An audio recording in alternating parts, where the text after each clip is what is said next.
வணக்கம் மக்களே, welcome to Sithu mom's kitchen. இன்னைக்கு நம்ம குழந்தைகளுக்கு ரொம்ப பிடித்த குலோப் ஜாமுன் பண்ண போறோம். நார்மலா பண்ற மாதிரி குலாப் ஜாமுன் மிக்சிங்ல இல்லாம மைதால பண்ணாம சக்கரவள்ளி கிழங்குல பண்ண போறோம்.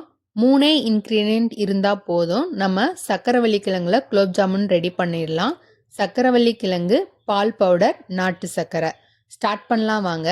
அதுக்கு சக்கரவள்ளி கிழங்க சின்ன சின்னதா கட் பண்ணி எடுத்து ஒரு 15 நிமிடம் வேக வைக்கணும். வேக வச்சதுக்கு அப்புறம் அதோட தோல் எல்லாமே ரிமூவ் பண்ணி எடுத்து வச்சிடுங்க.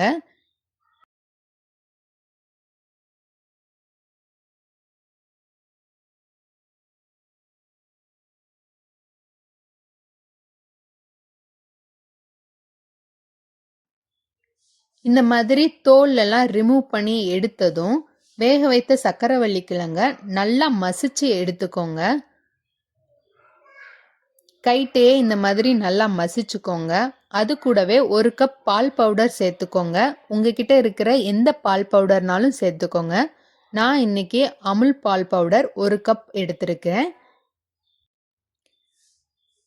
சக்கரவள்ளி கிழங்கு கூட பால் பவுடரை நல்லா மிக்ஸ் பண்ணதுக்கு அப்புறம் உருண்டை பிடிக்க ஸ்டார்ட் பண்ணுங்க.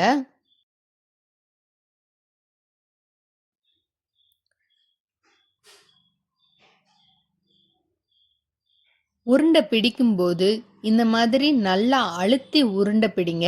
அப்பதான் எண்ணெயில ஃப்ரை பண்ணும்போது உடையாம இருக்கும். இந்த மாதிரி நல்லா அழுத்தி உருண்டை பிடிச்சதுக்கு அப்புறம் நாட்டு சர்க்கரையில ஜீரா ரெடி பண்ணலாம். அதுக்கு 1 கப் அளவு நாட்டு சர்க்கரை எடுத்திருக்கிறேன்.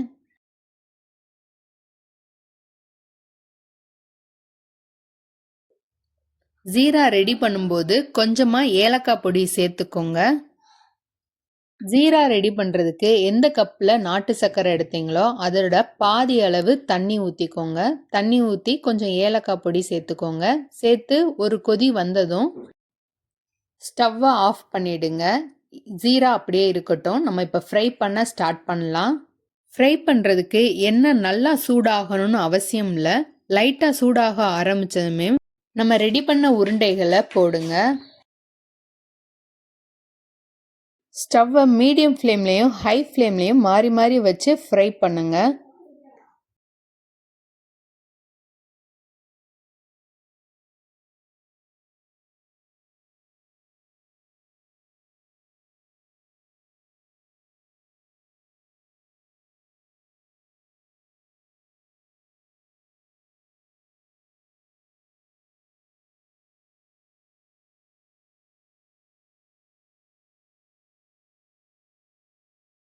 ஃப்ரை பண்ண குலாப் ஜாமுனை நாட்டு சர்க்கரை ஜீரால 3 மணி நேரம் ஊற வைங்க. ஊற வச்சு எடுத்தா ஒரு சுவையான குலாப் ஜாமுன் ரெடி. இதை உங்கள் குழந்தைக்கு செஞ்சு கொடுங்க. கண்டிப்பாக உங்கள் குழந்தைக்கு பிடிக்கும். இதே மாதிரி வேற ஒரு ரெசிபியோட நாளை சந்திப்போம்.